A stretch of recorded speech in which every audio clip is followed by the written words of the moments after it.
चलिए किताब सब लोग अपना ओपन करेंगे। किताब में चैप्टर नंबर 10 पे आप जाइएगा, क्योंकि हम लोगों का अगला सिलेबस में वही पढ़ना है बाबू। हाँ, आगे वही पढ़ना है। और चैप्टर का नाम है the story of English drama. The story of English drama, ये अगला टॉपिक हम लोगों का होगा।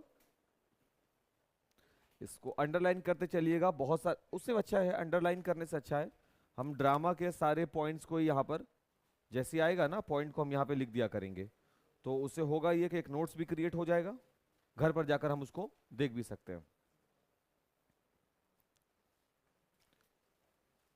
निकालो निकालो निकालो आराम से।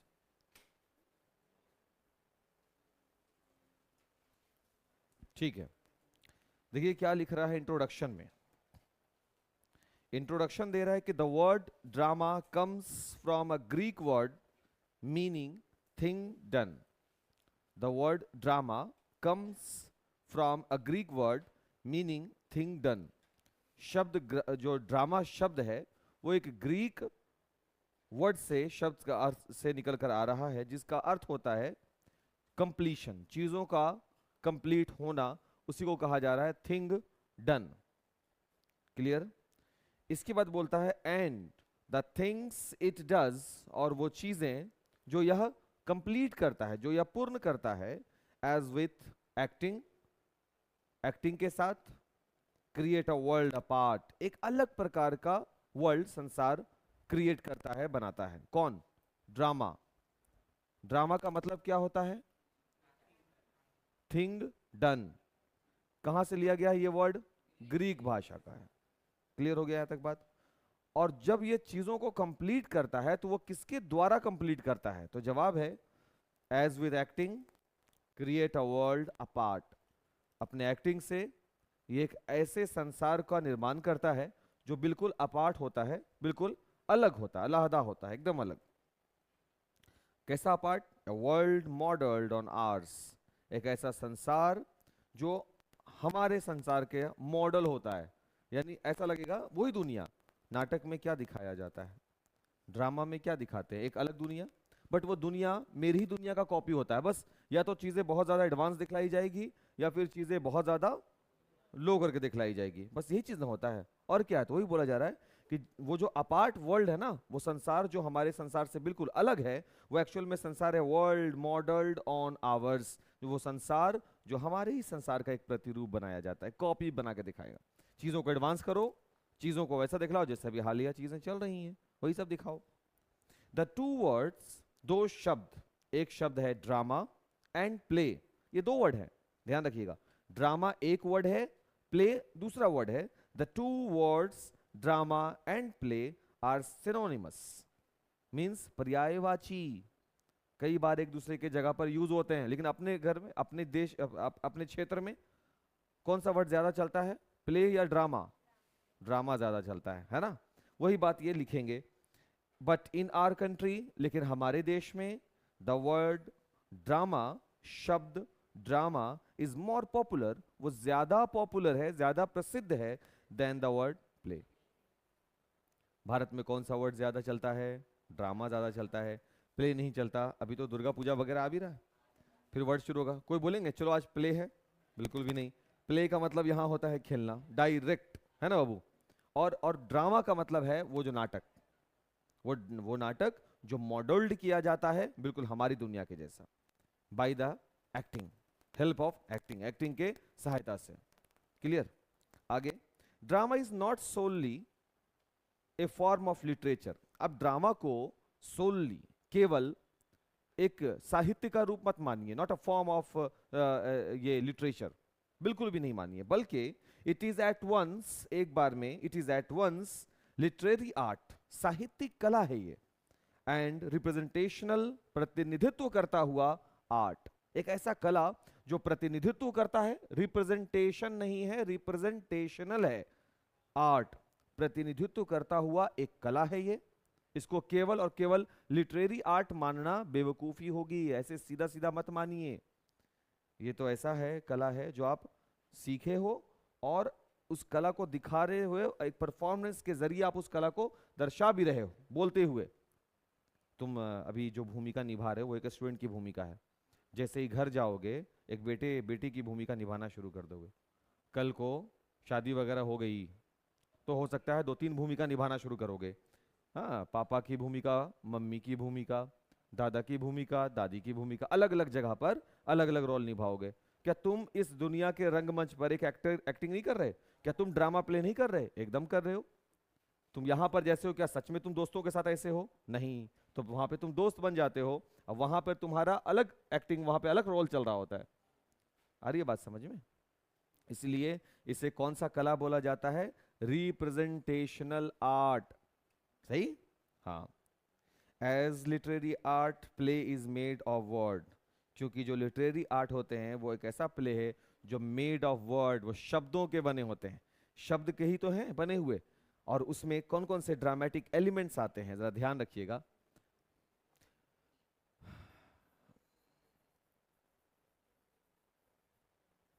ड्रामेटिक एलिमेंट्स कौन कौन से हैं भाई? एक प्लॉट, दूसरा कैरेक्टर, तीसरा डायलॉग, चौथा जेस्चर्स,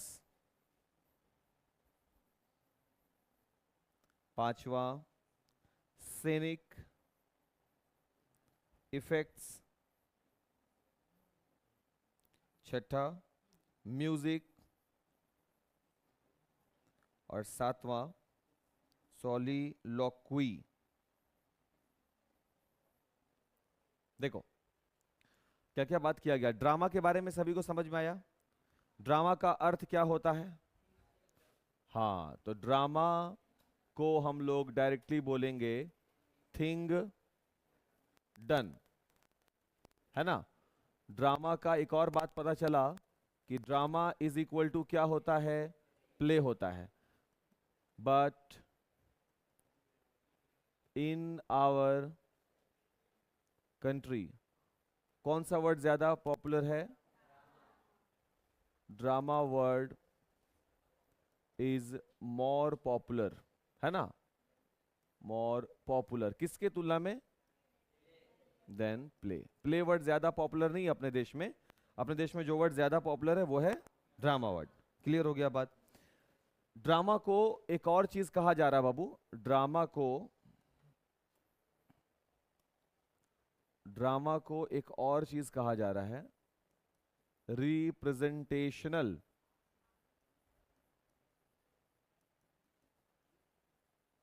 आर्ट। ये प्रतिनिधित्व करता हुआ कला है, सही है, जो हर वक्त अपना बिगुल बजाता रहता है। हर वक्त कोई ना कोई रूप में आप रहते हैं। घर गए, अपने भाई अपने छोटे बहन को बोलते हो एक गिलास पानी बढ़ा दो, उस समय तुम दादा या दादी की भूमिका में आते हो। बढ़ाओ क्या, बड़ा आदमी को एक गिलास पानी भी नहीं बढ़ाते हो, फिर से तुम कला में हो, फिर से तुम नहीं है क्या? छोटे हो तो तुम एकदम रामू काका वाले रोल में होते हो। हाँ, एकदम एकदम एकदम एकदम। देखो बाबू, एक ड्रामा को रिप्रेजेंट करने के लिए कुछ आर्ट होते हैं जिसको हम लोग ड्रामेटिक एलिमेंट्स बोलते हैं। एक ड्रामा में ये सब चीज हो सकते हैं, क्यों है क्या है उस पर चर्चा करते हैं। सबसे पहले एक ड्रामा में जो चीज होना चाहिए वह है plot. Without having a plot आपको पते नहीं है। आप सपोज कि तुम एक विद्यार्थी का रोल निभा रहे हो। अब प्लॉट ये है कि तुमको यहाँ आना है, एक टीचर होगा वो पढ़ा रहा होगा, एक सवाल पूछेगा, तुमको सॉलिड जवाब देना है, बच्चे लोग ताली बजाएं, ये सीन है। अब ये सीन ही ना हो यहाँ पर, तो तुम कैरेक्टर यहाँ पर रह के क्या करोगे? अरे ये बात समझ में?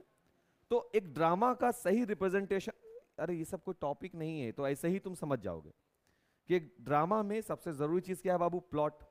कि भाई हम किसकी भूमिका में हैं? विद्यार्थी की भूमिका में। तो विद्यार्थी को कहां पे रखिएगा आप?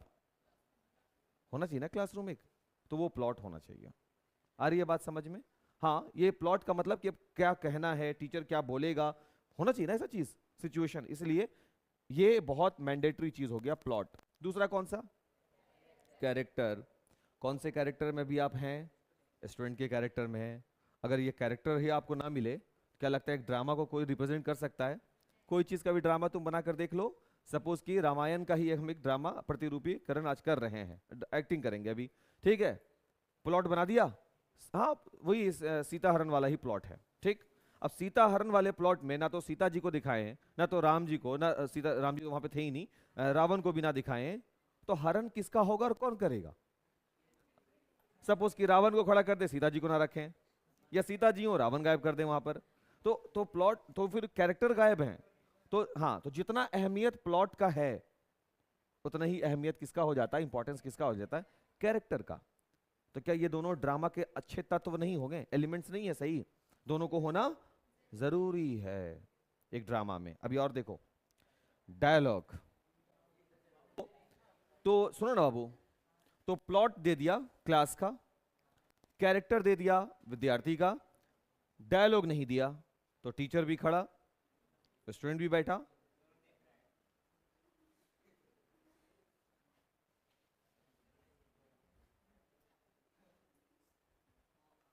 समझ गए ना? दोनों एक दूसरे की भावनाओं को, विचारों का आदान प्रदान नहीं कर पा रहे हैं, तो कोई फायदा प्लॉट और कैरेक्टर का नहीं हुआ, खत्म हो गया सेवा। तो इसका मतलब बाबू जरूरी हो गया। नेक्स्ट है जेस्चर, मुद्रा, भाव, गुस्सा वाला सीन। कैसे गुस्सा वाला सीन होगा? अगर तुम मेरी बेटी से शादी करना चाहते हो तो ये लो एक अटैची भर के लाओ। क्या चीज से? इट्टा से, पैसा से। भाव किसका है? गुस्सा का। जेस्चर भी बहुत इंपॉर्टेंस रखता है बाबू। तुम लोग अलग रोल निभाने लग गए यार। कहां है हरिकांत? तुमको दिक्कत हो रहा है? दिक्कत हो इधर आके बैठो। पढ़ाई के दौरान डिस्टर्ब नहीं करो क्लास को, ये मजाक नहीं चल रहा है अभी, हम तुमको जेस्चर समझा रहे हैं, मुद्रा, हाव भाव। तुम क्लास में आते हो तो ये जेस्चर सही नहीं है। ये मुद्रा है पढ़ाई का। टीचर आया, हाय हेलो किया टीचर से, सर आइए ये था होमवर्क, सर जी सर हम ये बना लिया, आप बोले तो थे सर ये करने के लिए, किसी वजह से नहीं कर पाए, कल देख लीजिएगा, कल हम क्लियर कर देंगे। ये है जेस्चर। अब वही बात को, यही बात को तुम हंस के बोलो टीचर को, हे आज नहीं याद कर पाए, हे। तो देखो इस जेस्चर का खामियाजा कौन उठाता है? टीचर की तुम, है ना? तो मुद्रा, रूप, इसका बहुत इंपॉर्टेंस है। किसमें? नाटक में। रावण आया, रावण का रौद्र रूप देखे हो कैसे दिखलाता है, गुस्से में रहता है। रावण को तुम पोलाइटली बात करते हुए देखे हो, हम पोलाइटली बात कर रहे, आज हम तुम्हारा किडनैप करेंगे, ठीक है ना, प्लीज तुम चलो मेरे साथ, ऐसे करेगा। कितना तरीके से दिखलाता है। और ड्रामा में बहुत इंपॉर्टेंट फैक्टर है किसका बाबू? जेस्चर का। और उसके बाद सैनिक इफेक्ट, दृश्य, नजारा कहां का? अब जंगल का सीन दिखलाना है, हिरन दिखलाओगे तो गुलंबर पे लेकर के आओगे? नहीं। तो हिरन दिखलाने के लिए क्या करना होगा? एक जंगल का प्रतिरूपीकरण करना पड़ेगा। डायरेक्टर की सोचो बाबू, एक डायरेक्टर को कितनी बड़ी भूमिका निभानी पड़ती है। ये सब एक चीज, प्लॉट कैसा होगा, फिल्म बनने से पहले वो पहले ही सोच रहा है, प्लॉट सोचता है, इस प्लॉट पर कौन सा एक्टर बेस्ट फिटेड है।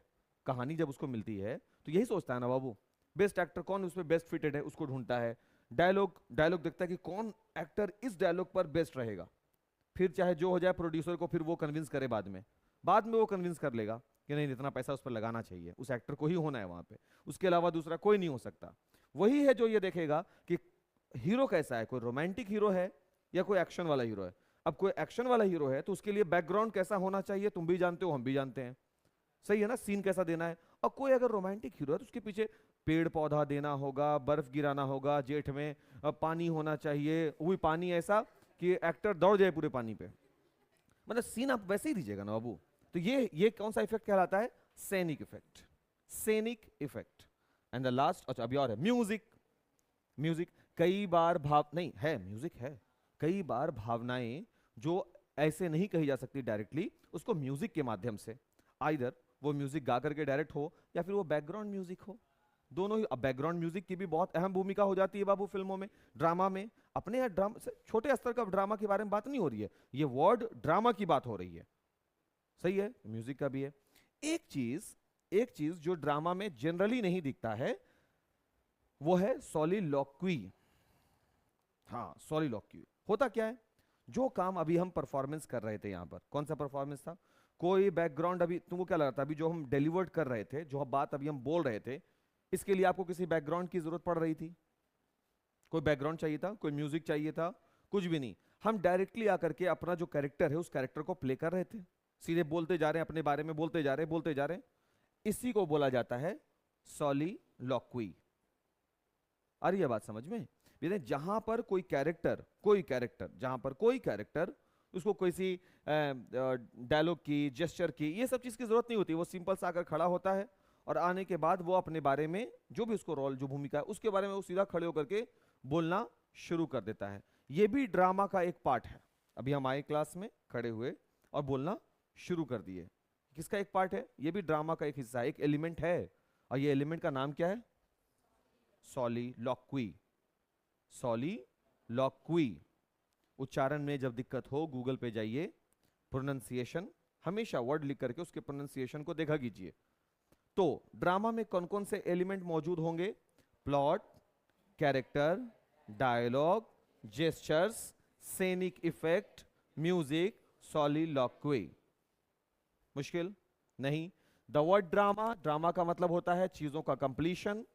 ड्रामा को प्ले भी कह सकते हैं, लेकिन इन आवर कंट्री, हमारे देशों में ड्रामा वर्ड ज्यादा पॉपुलर है प्ले की तुलना में। और ड्रामा को एक कला भी बोला गया है जिसका नाम है रिप्रेजेंटेशनल आर्ट। ड्रामेटिक एलिमेंट्स ये रहे, एक ड्रामा में ये सब शामिल होते हैं। ठीक बाबू, जाहिर सी बात है जब ये आ जाएगा तो यहाँ पर दूसरे कैरेक्टर्स की होने की जरूरत नहीं पड़ेगी, क्योंकि इसमें क्या होता है, एक ही कैरेक्टर आता है, वो खड़े होकर के पूरा कहानी सुना डालता है, पूरा का पूरा बात बोलता है। तो ऐसे कैरेक्टर को क्या बोलते हैं? सॉलिलॉक्वी बोलते हैं। चलिए आगे बढ़ते हैं।